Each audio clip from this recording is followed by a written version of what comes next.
এ পর্যায়ে আলোচনায় অংশগ্রহণ করবেন কুড়িগ্রাম ৩ আসন থেকে নির্বাচিত মাননীয় সংসদ সদস্য জনাব মোহাম্মদ মাহবুবুল আলম। জনাব মোহাম্মদ মাহবুবুল আলম, আপনি সময় পাবেন ৭ মিনিট এবং আপনি সর্বশেষ বক্তা। জনাব মোহাম্মদ মাহবুবুল আলম, ধন্যবাদ। মাননীয় স্পিকার, আপনাকে ধন্যবাদ। মাননীয় স্পিকার, আপনার সাথে প্র্যাকটিস করার সুযোগ হয়নি, কাজ করার সুযোগ হয়নি, বাট অ্যাটলিস্ট আমরা একই ইনের মেম্বার, যে কারণে লিঙ্কন সিনের পক্ষ থেকেও আপনাকে ধন্যবাদ মাননীয় স্পিকার। মাননীয় স্পিকার, এই সংসদটা হলো নতুন বাংলাদেশের নতুন সংসদ। এই সংসদে ২১৭ জন সংসদ সদস্য নতুন। এই পার্লামেন্টের প্রধানমন্ত্রী, মাননীয় বিরোধী দলীয় নেতা নতুন। আপনিও একজন নতুন সংসদ সদস্য হিসাবে আজকের স্পিকার, অতএব নতুন সংসদ সদস্যদের পক্ষ থেকেও আপনাকে ধন্যবাদ মাননীয় স্পিকার। মাননীয় স্পিকার, আমি আল্লাহ রাব্বুল আলামিনের শুকরিয়া আদায় করার পর অত্যন্ত বিনয়ের সাথে স্মরণ করছি আমার নির্বাচনী এলাকা কুড়িগ্রাম ২৭ উলিপুরের জনগণকে, যারা ৫৪ বছর বঞ্চিত ছিল, অবহেলিত ছিল, এবং তাদের এই বঞ্চনা এবং অবহেলার কথা বলার জন্য আমাকে এই মহান সংসদে পাঠিয়েছে।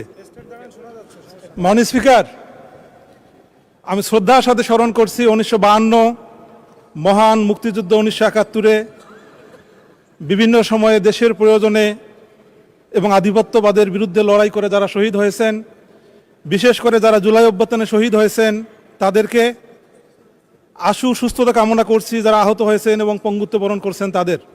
মাননীয় স্পিকার, অত্যন্ত বুক ভরা প্রত্যাশা নিয়ে আমাদের মাঝে ফিরে আসার জন্য আমি দোয়া করছি আমাদের সাবেক সংসদ সদস্য এম ইলিয়াস আলী, ইসলামী ছাত্র শিবিরের ২ জন নেতা অলিউল্লাহ এবং মুকাদ্দাস, যারা গত সরকারের আমলে গুম হয়েছে, আজও ফিরে আসেনি, তাদেরকে আমাদের মাঝে ফিরে আসার জন্য প্রত্যাশা করছি। মাননীয় স্পিকার, আমি আপনার মাধ্যমে মাননীয় প্রধানমন্ত্রীকে ধন্যবাদ জানাতে চাই। উনি শুধুমাত্র প্রধানমন্ত্রী নির্বাচিত হয়েছেন এ কারণে না, আমি প্রত্যাশার জায়গা থেকে এবং মাননীয় স্পিকার ওনার জীবনের ২-১টি ইউনিকনেসের কারণে আমি ওনাকে ধন্যবাদ জানাতে চাই। মাননীয় স্পিকার, আমাদের মাননীয় প্রধানমন্ত্রী হয়তো বিশ্বের একমাত্র ব্যক্তি যার বাবা প্রেসিডেন্ট ছিলেন, মা প্রধানমন্ত্রী ছিলেন এবং তিনি প্রধানমন্ত্রী হয়েছেন। অর্থাৎ তিনি যে চেয়ারে আসীন হয়েছেন মাননীয় স্পিকার, এই চেয়ারে ওনার বাবা বসেছেন, ওনার মা বসেছেন এবং উনি বসেছেন। কালের পরিক্রমায় মাননীয় স্পিকার, এটাও বাস্তব, এই ৩ জনেই গণভোটের বিভিন্নভাবে সম্মুখীন হয়েছেন এবং গণভোটকে বিভিন্নভাবে ডিল করেছেন। মাননীয় স্পিকার, মাননীয় প্রধানমন্ত্রী এক্সাইল থেকে সোজাসুজি প্রধানমন্ত্রী হয়েছেন মাত্র ৫৩ দিনে, যেটি এই এশিয়া মহাদেশে এর আগে আয়াতুল্লাহ খুমেনির ৫৯ দিনে ছিল, হামিদ কারজাই ২ মাসে ছিল। সেই রেকর্ডটাও ভেঙেছেন মাননীয় প্রধানমন্ত্রী, যে এক্সাইল থেকে সরাসরি তিনি মাত্র ৫৩ দিনের ব্যবধানে এসে এই বাংলাদেশের প্রধানমন্ত্রী হয়েছেন। মাননীয় স্পিকার, আমি আরও ধন্যবাদ জানাতে চাই মাননীয় প্রধানমন্ত্রীকে আমার প্রত্যাশার জায়গা থেকে। এর কারণটি হল মাননীয় স্পিকার, উনি যখন ৬ বছরের শিশু, তখন ওনার পিতা বাংলাদেশে স্বাধীনতার ঘোষণা দিয়েছেন। উনি যখন ১০ বছরের শিশু, তখন তিনি দেখেছেন বাংলাদেশের মানুষ তার পিতাকে ক্যান্টনমেন্ট থেকে নিয়ে এসে এই বাংলাদেশে সিপাহী জনতা মিলে এই বাংলাদেশের সরকারের মধ্যে আসীন করিয়েছেন। মাননীয় স্পিকার, ২৬ বছর বয়সে উনি দেখেছেন যে ওনার মা বাসা থেকে কি করে বাংলাদেশের মানুষ এই দেশের প্রধানমন্ত্রী করিয়েছেন। মাননীয় প্রধানমন্ত্রীর জীবনের এই ইউনিকনেসকে যেমন আমি খুব শ্রদ্ধার সাথে মনে করি। মাননীয় স্পিকার, কষ্টের যে দিক সেটি হলো ২০০৬ সালে আমরা যখন ছাত্র নেতা ছিলাম, আমরা দেখেছি কোন পরিস্থিতিতে মাননীয় প্রধানমন্ত্রীকে এই দেশ ছাড়তে হয়েছে। মাননীয় স্পিকার, ১৪ বছর যখন ওনার বয়স, তখন বাংলাদেশের একজন সবচেয়ে জনপ্রিয় প্রেসিডেন্টকে কিভাবে এই বাংলাদেশে শহীদ করেছে ওনার পিতাকে, উনি সেটার সাক্ষী। মাননীয় স্পিকার, উনি ওনার ভাইকে হারিয়েছেন, তার সাক্ষী।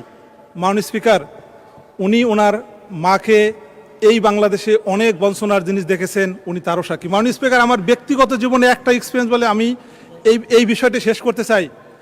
৩৬ জুলাই যখন বিপ্লব হয় মাননীয় স্পিকার, আমাদের সৌভাগ্য হয়েছিল আমরা লন্ডনে ছিলাম।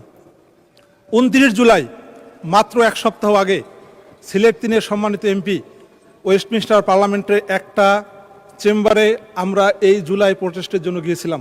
মাননীয় স্পিকার, আমার ক্লিয়ারলি মনে আছে, সিলেট 3-এর সম্মানিত এমপি ওয়েস্টমিনিস্টারের যে এমপি প্রিসাইড করেছিল তাকে হাত জোর করে বলেছিল যে আপনি অন্তত বিরোধী দলীয় নেত্রী মরহুমা বেগম খালেদা জিয়ার চিকিৎসার ব্যবস্থাটা করুন, তাকে বাইরে নিয়ে এসে চিকিৎসা করা হোক। এর মাত্র 1 সপ্তাহ পর মাননীয় স্পিকার 36-এর বিপ্লব হয়ে গেছে, বেগম খালেদা জিয়া মুক্ত হয়েছেন। এবং এই যে বেগম খালেদা জিয়া মুক্ত হয়েছেন, মাননীয় প্রধানমন্ত্রী দেশে ফিরেছেন, মাননীয় স্বরাষ্ট্রমন্ত্রী সহ অনেকেই দেশে ফিরেছেন, এর টোটাল ক্রেডিটটা হলো জুলাই বিপ্লবের। মাননীয় স্পিকার, এটা হলো জুলাই বিপ্লবের কারণে। মাননীয় স্পিকার, জুলাই বিপ্লব ইমোশনের বিষয় নয়। মাননীয় স্পিকার, জুলাই একটা রিয়াল বাস্তবতার বিষয়। আমি বিনীতভাবে মাননীয় স্পিকার আমাকে 2 মিনিট সময় বাড়ায় দেওয়ার জন্য বলবো। মাননীয় স্পিকার, এই জুলাই বিপ্লবে আমাদের যে সংসদ গঠিত হয়েছে, এই সংসদ নর্মাল কোনো সংসদ না। মাননীয় স্পিকার, এখানে 3 জন এমন সংসদ সদস্য আছেন যারা ফাঁসির সেল থেকে এসে এমপি হয়েছেন, 2 জন এমন সংসদ সদস্য আছেন যারা আয়নাঘর থেকে এসে এমপি হয়েছেন। আমাদের মাননীয় সংসদ সদস্য লুনা ভাবি আছেন, তিনি তার স্বামীর এখনও ফিলিংস নিয়ে এখানে সংসদ সদস্য হয়েছেন। সো মাননীয় স্পিকার, এই সংসদটা নর্মাল কোনো সংসদ সদস্য নয়। মাননীয় স্পিকার, এই সংসদ সদস্য ক্যাম্পেইনে মাননীয় সরকারি দল তারা তাদের ম্যানিফেস্টোতে 7 নম্বর পেজে বলেছিল যে জুলাই চার্টার ইমপ্লিমেন্টেশনের ক্ষেত্রে তারা হাইস্ট প্রায়োরিটি দিবে।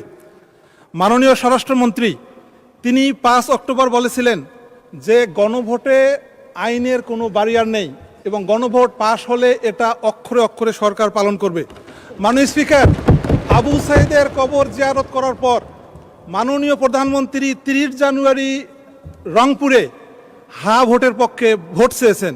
মাননীয় স্পিকার, জুলাই সনদের 4 নম্বর প্রশ্ন ছিল হা ভোটের জন্য, যে অপরাপর রাজনৈতিক সাংস্কৃতিক দলগুলো প্রতিশ্রুতি অনুযায়ী বাস্তবায়ন করবে।